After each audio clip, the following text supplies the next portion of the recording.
Genesis 10 is called the Table of Nations, and it is for good reason. And the reason it's called the Table of Nations is because it talks about Noah's sons, the grandsons of Noah.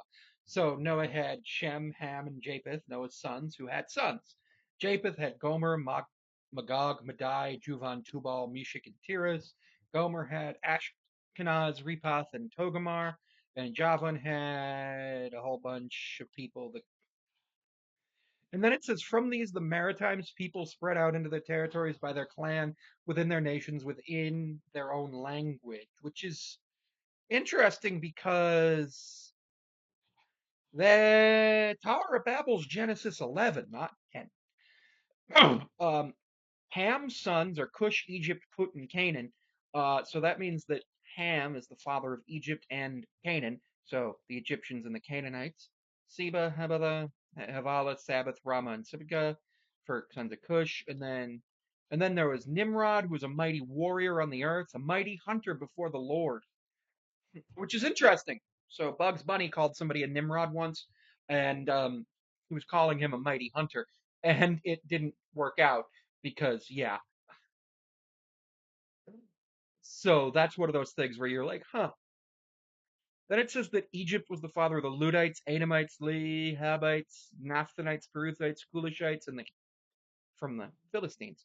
Canaan was the father of a bunch of people, the Hittites, the Jebusites, Amorites, and then the Canaanite clans scattered, and then there was the Semites who were the sons of Shem. So Elam, Asher, Upper Lud, and Aram, and blah blah blah, and then this all goes down to Abraham. It's interesting to me to think about that particular Bible verse or Bible chapter coming before the Tower of Babel, because the Tower of Babel is what happened when God confused the languages, but here God said everybody already had their languages, so I'm confused. It also shows us what can happen with language where Bugs Bunny calls somebody a Nimrod, and now when you call somebody a Nimrod, you're not calling them a mighty hunter, you're calling them an idiot. Which is unfortunate that that's like what happened, but it's understandable because language does evolve. And the Tower of Babel is a very interesting story because it allows us to see um, in myth how language could have developed. Because language development is weird. I'll be honest with you, it's weird. I've studied some language development. It's not the easiest thing in the world to study. Mostly English, how it moved from German to Old English to Middle English to Early Modern English, which is what I'm speaking to you in right now.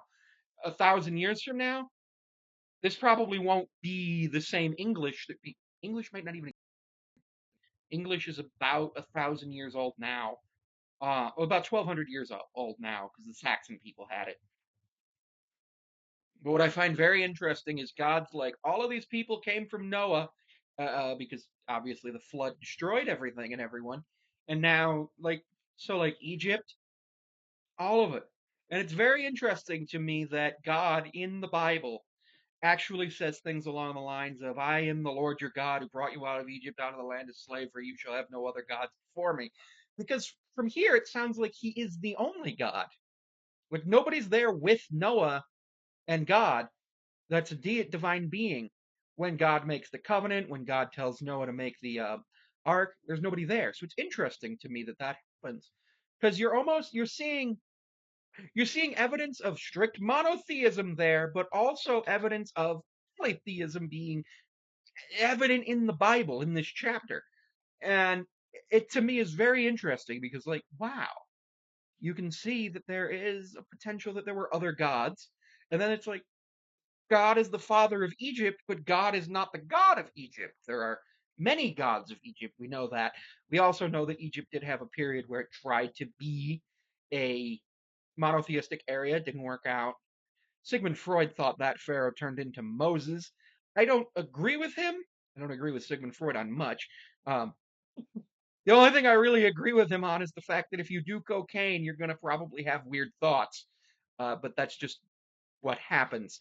Um, so it is what it is. Hopefully, other people in the world were able to see this and be like, "Hi, and interesting," because it makes me think that like other people would have read this.